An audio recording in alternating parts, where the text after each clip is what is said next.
sant yàlla.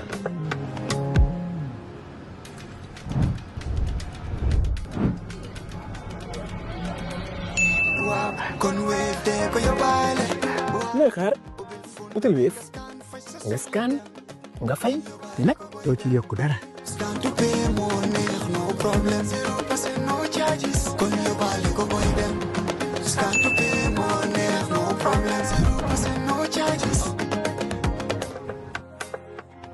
Jar Oil, the company, have filling stations across the country, and our rates are relatively cheaper than anyone else across the country. Jar Oil is the biggest producer and distributor of cement in the country with the most competitive prices in the market.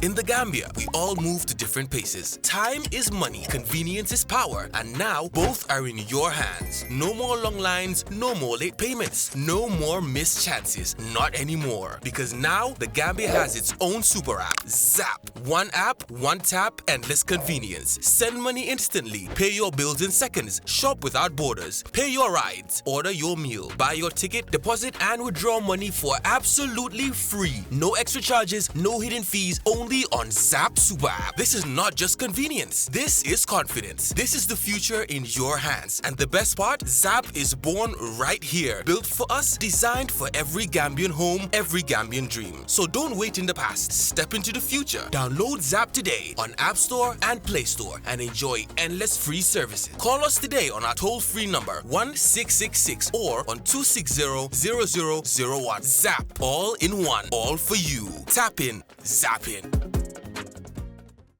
We have just come from the festive holiday for Christmas and the New Year. Many Gambians travel to Banjul to enjoy the cultural festival. We want to talk about that now, its origins, and one man who has been at the center of the development of the festival to what it has become today. Some of us would associate him more with sport, football in particular, but he's a man of many talents. And just so that as many people as possible benefit from this conversation, we're going to use the Wolof language, and our guest for the next 20 minutes or so is Alpha Jallow. Alpha, géjoon nañoo gisee dina tàmbale waxtaan wi di la wish Happy New Year, di ñaan yàlla wér ak wérle ak fekkee ak tal. Thank you very much, Peter. It's a pleasure pour ñëw fii pour mun a explain lu bare loo xam ne xëy na di layman doesn't know xamuñ naka la hunting bi dooree ak fu mu dooree ak naka la ñëwee ni nga ko waxee rek football yow football nga ma xamee. te ci fan yi rek maa ngi waxtaan ak Sol Ndiaye. waaw yes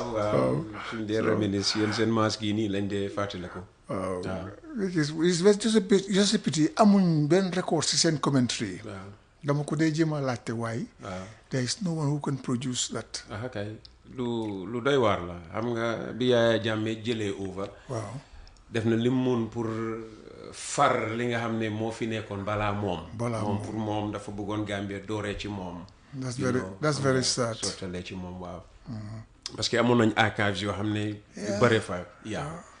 xam naa ci dara parce que ni nga ko waxee. maa ngi woon Radio Gambia 1981 ba 2001. loolu ñaar fukki at yu fees. and these things are very important.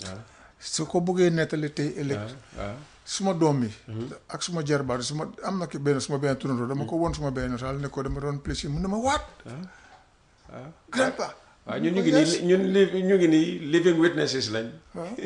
living witnesses lañ waaye tey mbiri hunting bi la. parce que xam nga bi nga jëlee wax ji rek hunting nga tudda. parce que loolu laa daan xew Banjul. loolu dem nañ nag yaatal ko ba tey yeneen ak yeneen dugga ci waay. naka la dooree woon.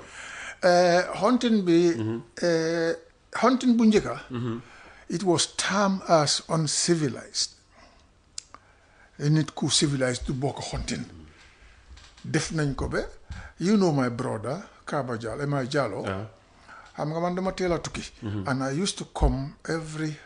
Christmas. su ma ñëwee toppa ci gannaaw hunting yi ñu dem di ma boolee moom ne ko yow sa boy bu sa mag sa rakka bu civil naka laa dem di toppee gën a xont ci gën a xont which is very sad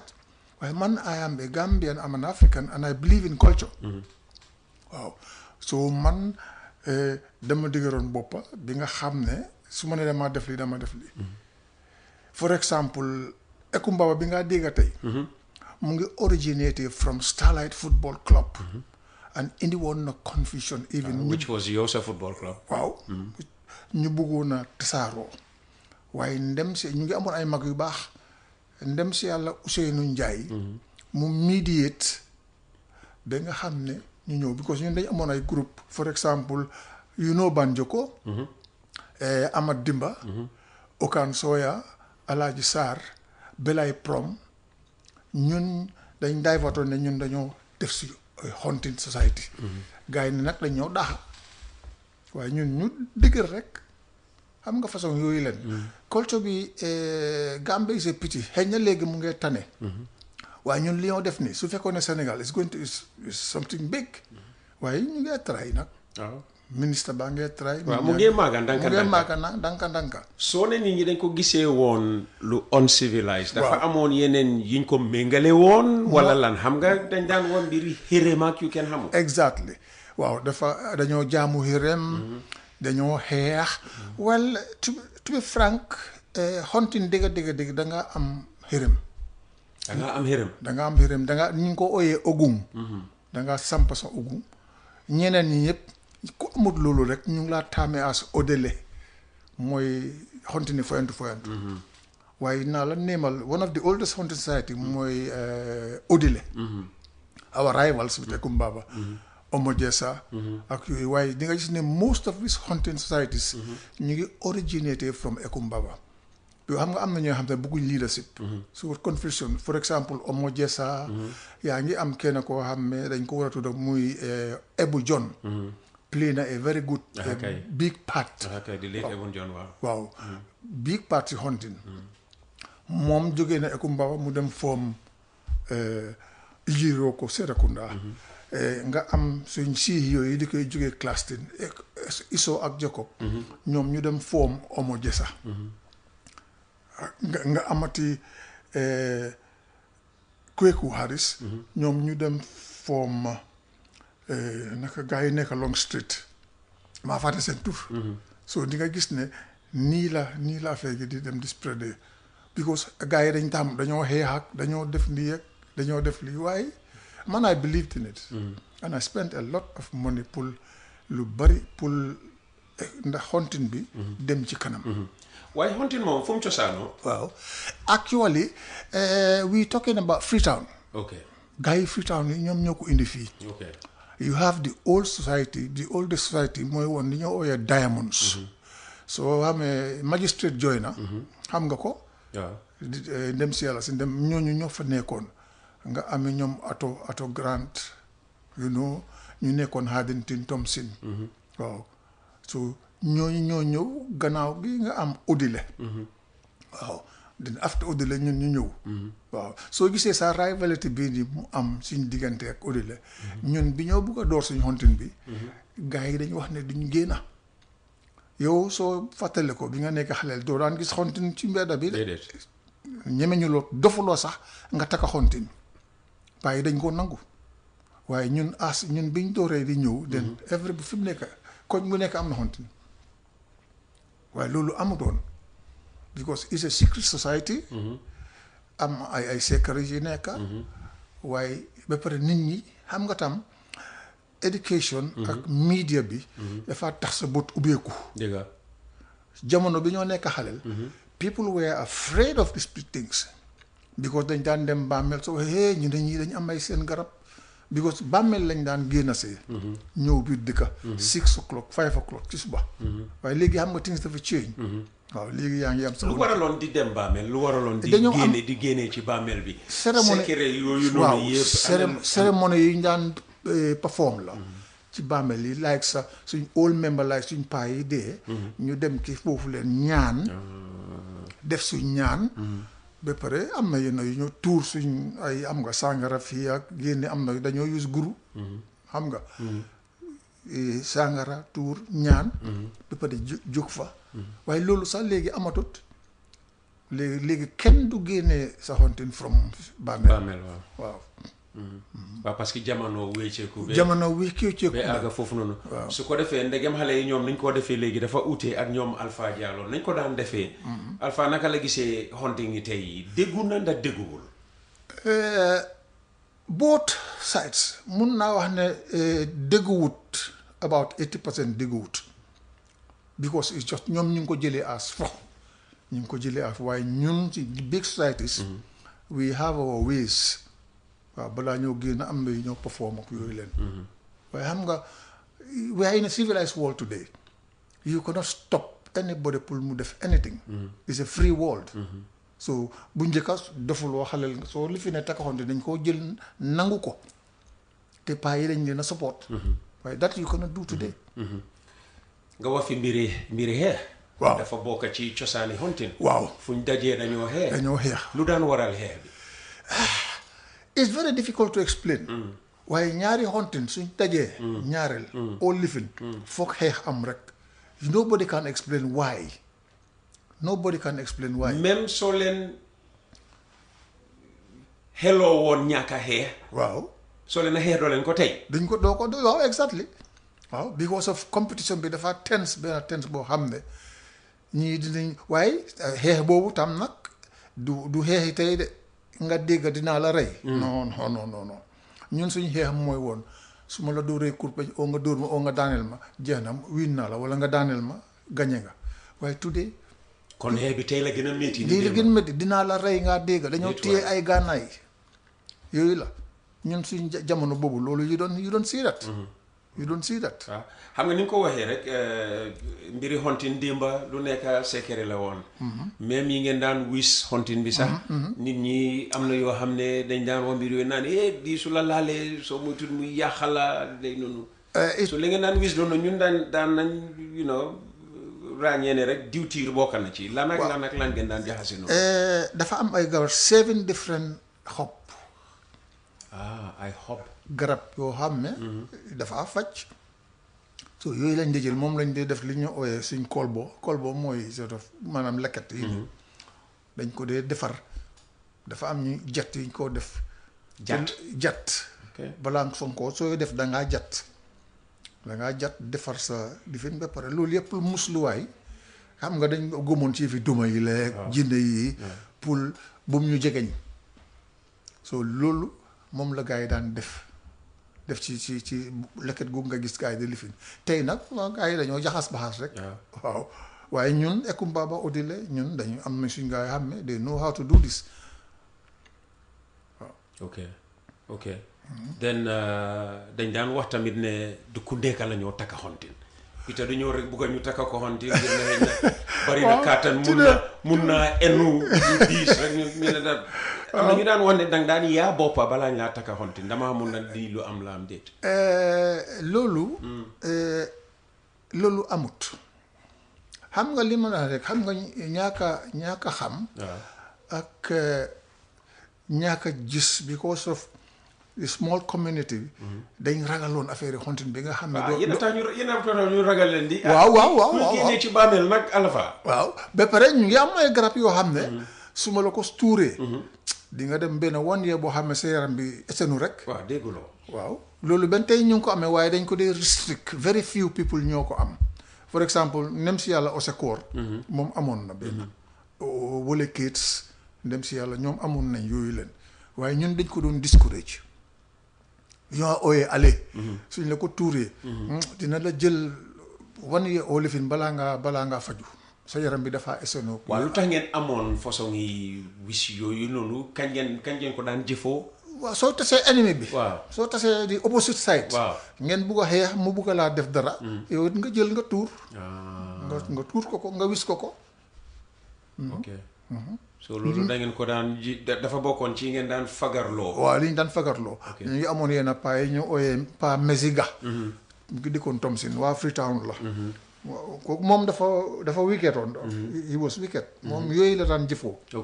ok façon ngi doon na ngeen daan jëfoo façon ngi doon nga am Peter Gomez boo xam ne moom yaaxa rek waaw moo ko tax a jóg moo ko jóg mu ngi jëfoo lii fekk sa waxtu bi jotul pour mu jëfoo ko façon yooyu la nañ waaye daan diilee ak façon ñooñu noonu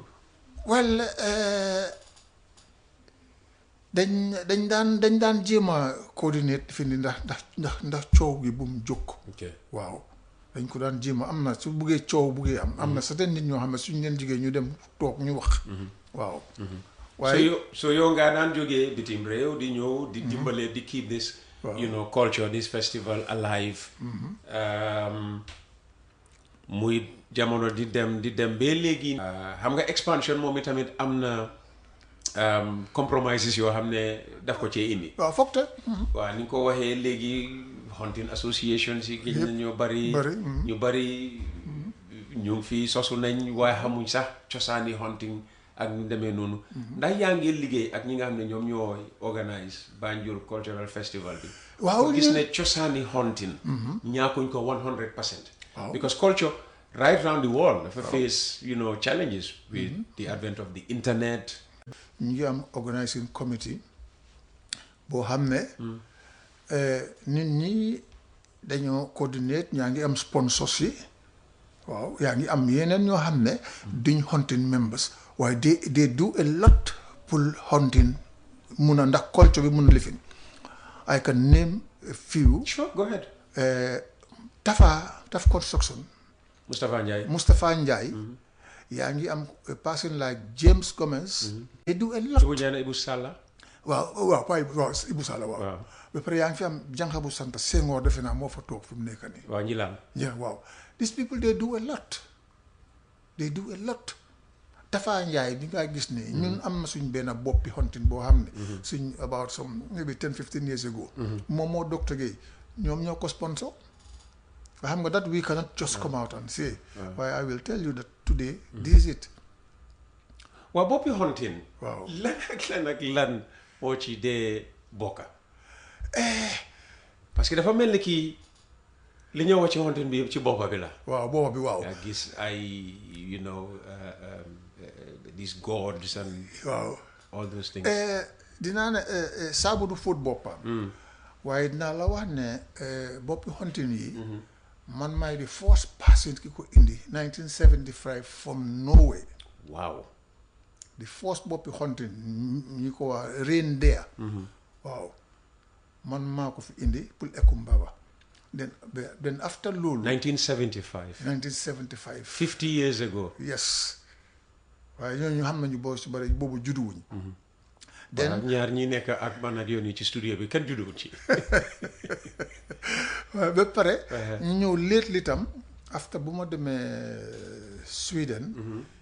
maa ngi am suma benn boy ku ñëw wax Sirifo Jammeh he's a lawyer daf doon liggéey ci this genocide bi nekkoon South Africa ñu am contact ma door nag di indi different façon yi boppa ba pare ñeneen société tam ñu ngi am seen members yoo xam ne ñu ngi Europe they do likewise moo tax nga gis competition bi léegi da nga gis waaye ñun ñoo dooroon di def loolu leen ok so competition bi xëccoo bi daan nekk ci diggante hunting yi pour lan la kan a gën a rafetle boppa kan a gën a rafetle mbuba kan a gën a foroxle li ñoo wis wala lan non is boppa yi moom moo gën a lately boppa yi kan moo gën a indi boppa bu garaaw oo béjjin bu gën a gudda waaw béjjin yi moo njëkkee den after béjjin yi li boppa yi ñëw ku gën a guddalee béjjin rek waaw compétition bi noonu la noonu la mel waaw hunting tam dafa ànd ak tëgga ak wëy waaw ñuy dégga yeena buy yoo xam ne laaka bi cosaanoowut fii Yoruba waaw lu tax even su fekkee ne sax cosaan baa ngi jógee beneen réew mënuñ koo jël ëlbati ko mu doon ñun suñ laa ngeen daan woy te Yoruba bokkutoon ci laaka bi wax yi ñoo wax nii sax wax yi Yoruba yooyu la waaw da ngeen daan wax rek mu su ko defee saf Yoruba ci ñun wala Yoruba tigi la woon waaw am na woot si ñoo wax yëpp dafa am lu meaning ok woot si nga dégg yëpp ñu wax yëpp dafa am meaning waaw te soo leen daan wax nii ñan ngeen daan waxal kiñ takka hunting ndax lan waaw kiy takka moom onda suñ waxee dina xam li ñoo wax ok waaw like dellul gannaaw taxawal waaw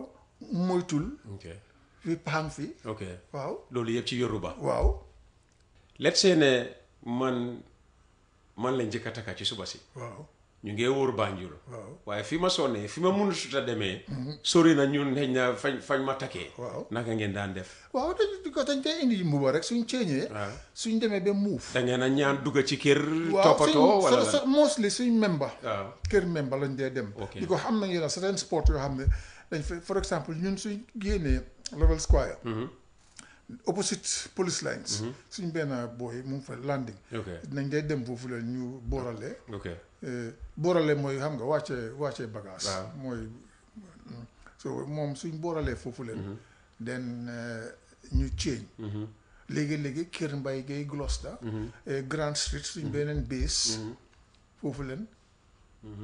so loolu noonu la day demee ok ok te du daan am cosaan boo xam ne di ngeen ko def balaa ngeen ko simi di war a solal keneen. waaw balaa defaat cosaan xam nga mbiri non, cosaan moom lu nekk rek. waaw xam nga fi wax nga fi mbiri non, tuur ak yoonu. suñ xasee door waaw am na yi ñoo def pour seet ndax yoon bi tey dina leer ah waaw am na yi ñoo def tey yoo xam ne dañ dina leer waaw pour wone ne yoon bi dina leer because dañoo dem ci suñ xërëm bi ñu li ñoo wax ñu tamile li ñoo ooyee wax tamile su ko defee ñu balaa ñoo génn because am na yenn yu ñoo use soo ko saanee di nga gis mel ni kuy seet rek waaw waaw comme ni ñoo saanee petaaw rek petaaw yi woon la. dangaa saane ok mu won la naka la yoon bi di nga ko léegi-léegi nga def ko sax benn ba ñaar ñetti yoon balaa ngaa lifin waaye léegi-léegi soo ko defee benn yoon rek mu leeralal la mu yoon leeralal yëpp soo léegi su ne yoon bi leerul nag ngeen def naka ngeen daal di foofu. waaw dañoo ñaan na dañoo poos ñu ñaan ba mu jox ñu clearance ñu soog a génn ok ok that's interesting. Tombong Seydi mu ngi déglu waxtaan wi yónnee nañu text message. Good morning, Alpha. It is commendable of you to invite Alpha Jallow to talk about hunting. He's one of the people who has dedicated his life and resources to preserve and promote the culture of hunting. Hunting is a unique cultural masquerade that needs government support. The New Year's Day Egere could be a great tourist attraction if properly organized. Naka lañ mën a def ba àgga fi nga xam ne moom la Tombong éenee Egere bi. Tombong dinaa mën a wax ne Tombong has played part in Ekumbaba because am na jamono boo xam ne suñu yenn sponsors yooyu moom moo ñu dee dimbale ok pour ñu am sponsors well ñu ngi involve ministre bi because gaa yaa ngi ko bëgg a def something laa xam ne ndax tourisme mu nekk tourist attraction so ñu ngi work ak ñoom together because for example jox nañu opportunities yu bari as a society for example maybe some people see it as unfair waaye xam nga if you are dealing with people that are smart dañ dee always nekk a step ahead kay arch bi fi ñoo play noonu ñu ngi am MOU boo xam ne allow nañ ñu fa play every year for 25 years ok that was organized by xam nga man maa suma yenn gars yi people with foresight nit ñu mën a gis ëllëg waaw ñu mën a gis ëllëg we have somebody ko xam ne moo suñu président ki ñuy wax Clifford Adams man Wole Cates Mbaye Gueye Papa Ibu we went and met the gars yi arts and culture defe naa ñu wax a ñoom gars yi allow ñu ba pare the mayor of Banjul also is also doing a lot ok so lii foog nga ne mun nañ koo develop ba nga xam ne every year during the Christmas and New Year holidays not only Gambians yi nga xam ne ñoo dee ñëw time boobu noonu waaye yeneen réew dinañ dégg about festival bi ba mu jaral leen ñuy dem on cultural tourism to the Gambia ñëw di seetaan ñun suñ of course boobu dafa dépend xam nga ñun duñ mën a def loolu dafa difficult because we don't have the resources oh no working with the tourist why tourist lifin bi the tourism ministry waaw which I think Abdou Diop is really in for it waaw moom bi waa Banjul la waaw waa Banjul la xam na xontin waaw xam na xontin he is prepared daf ñu dee dimbale bu baax a baax waaye product la boo xam ne mun nañ ko develop mu njëriñ not Banjul alone waaye réew mi yëpp di Gambia as a whole Gambia as a whole man xam nga rek li ma dee saabu du fóot boppa man I spend a lot of money ci hunting people tombong xam nga moom xam na waaw because he was very close to me and there is a person ko ku ñëw ooyee Sirifo Jammeh he's a lawyer mooy lawyer bi nga wax waaw kooku tam war nañ ko jox delloo jukkal waaw delloo njukkal because def na lu bari balaa yeneen club si door di understand ñoom itam ñuy def seen own findings xanaa ay der la leen daan yónnee from waaw South der Africa waaw because xam nga Zulu yi ñoom waaw der waaw dafa bokk ci seen der yu te gis nañ der tam ci hunting xam nga before waaw der yi tuuti nga daan gis ak béjjin yu tuuti waaye afterwards bi ñu amee contact in South Africa der yu ponkal lañu la der yu ponkal waaw moom laa daan indi jëlee ko moom mu jëlee ko South Africa ak béjjin ju gudda xam nga loolu mënuloo ko am Afrique fii amuñ rab yooyu fii waaw just finally rek pour ñi nga xam ne dinañ gis nit ñi saa yu nekk you know 1st of January ñëpp utali Banjul ñuy laajte waaw ñii la lay na yóbbu Banjul lu ñàkk a fayda lii di ñàkkal fayda you know li nga xam ne mooy xew Banjul you know nanga loo am pour wax façon ngi nit ñooñu well xëy na tam ñàkk a xam la rek because culture li moo indi ci réew dafa bari su fekkee ne understand nga ko ba pare nga promote ko def ko ci with respect nga involve the community government downwards ba to the last man ñun noonu lañ doon defee te loolu suñ ko defee dafa promote Gambia dina tax touristes yi ñëw ñeneen ñu nekk even Sénégal ay keroog am na ñaar ñu ma ñëw interview dégguloo di ma laaj naka la indi woon naa fi TFM sax Banjul bàyyi xam ma naka seen lifin bàyyi night yooyu leen about 10 years ago dégguloo indi woon naa fi TFM and they were so happy about it boobu yaa ngi active ci ben tey maa ngi active dafa nekk ne rek xëy na financially I'm not doing the same thing that I used to do waaw waaye xam-xam bi moo gën a am solo waaw you know institutional memory xam nga tam because of my eyes du ma lay gis bu baax léegi so dafa restrict suma movement really why I am still within it waaw te and hopefully dinañ leen njëriñoo at least you know pour gën a mun a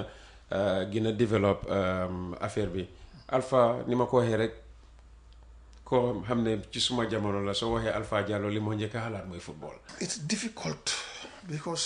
waaye ñun waroon nañoo romba fii at to say may ko wax ci radio bi waaye yow xam nga Peter ñun suñ jamono ñoo xam ne tey I mean Tony Joyner Charlie Boy Idaka Doudou Sène these people can play professionals yoo xam nga li ma wax like so leen compare why we didn't have the people because ñoom seen team si rek lañ doon xalaat they never ñun ñu génn yëpp yaa génne sa boppa nga soo génnee nga dimbale sa xarit mu ñëw waaye there has never been a signed contract boo xam ne Walidan or Starlight or Arans ñoo ko arrange pour seen player them out waaye today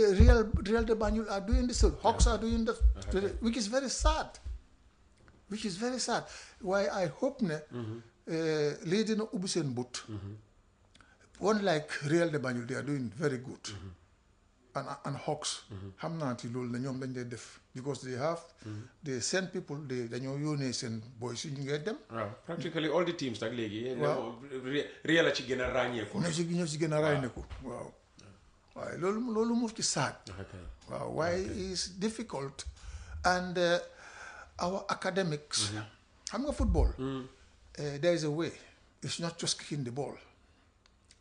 we don't have maybe qualified coaches which is very important today kan nga am ko xam ne am na a license pour coach a team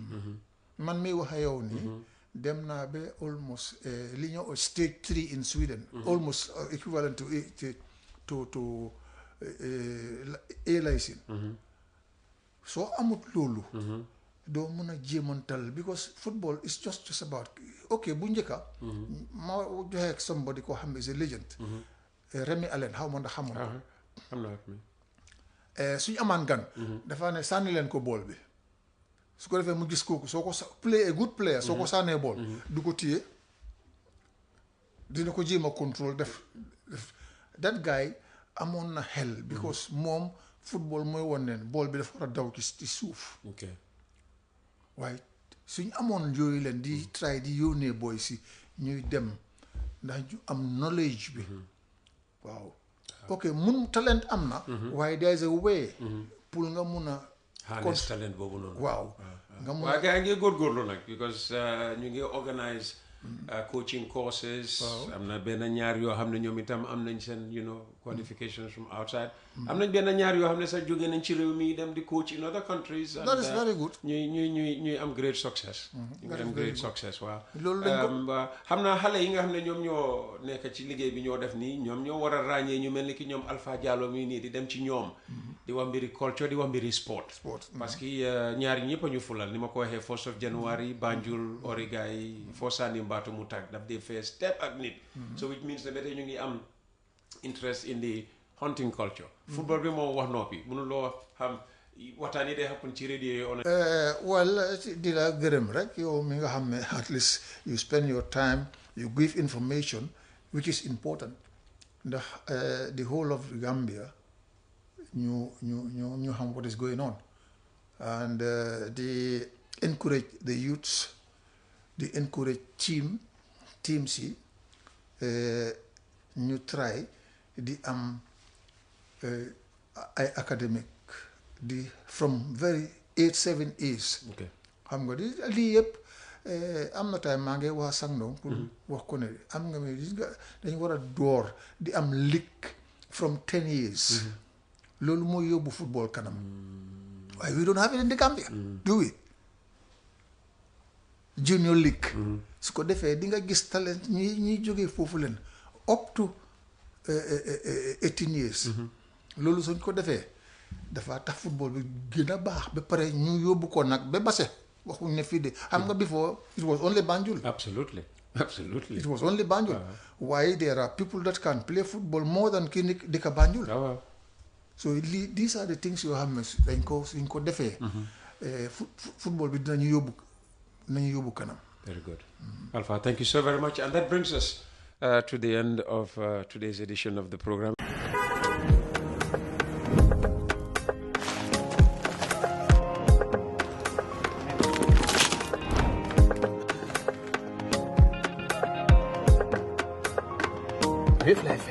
Sant Yàlla.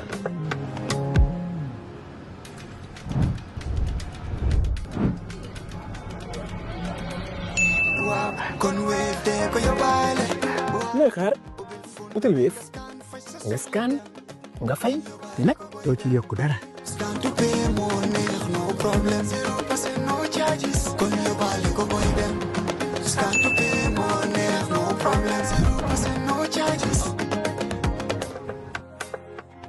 Jar Oil, the company, have filling stations across the country, and our rates are relatively cheaper than anyone else across the country.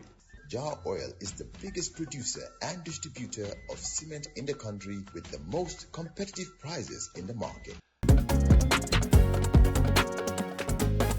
In the Gambia, we all move to different paces. Time is money, convenience is power, and now both are in your hands. No more long lines, no more late payments, no more missed chances, not anymore. Because now the Gambia has its own super app, Zap. One app, one tap, endless convenience. Send money instantly, pay your bills in seconds, shop without borders, pay your rides, order your meal, buy your ticket, deposit and withdraw money for absolutely free. No extra charges, no hidden fees, only on Zap Super App. This is not just convenience. This is confidence. This is the future in your hands. And the best part, Zap is born right here. Built for us, designed for every Gambian home, every Gambian dream. So don't wait in the past. Step into the future. Download Zap today on App Store and Play Store and enjoy endless free services. Call us today on our toll-free number 1666 or on 260-0001. Zap. All in one. All for you. Tap in. Zap in.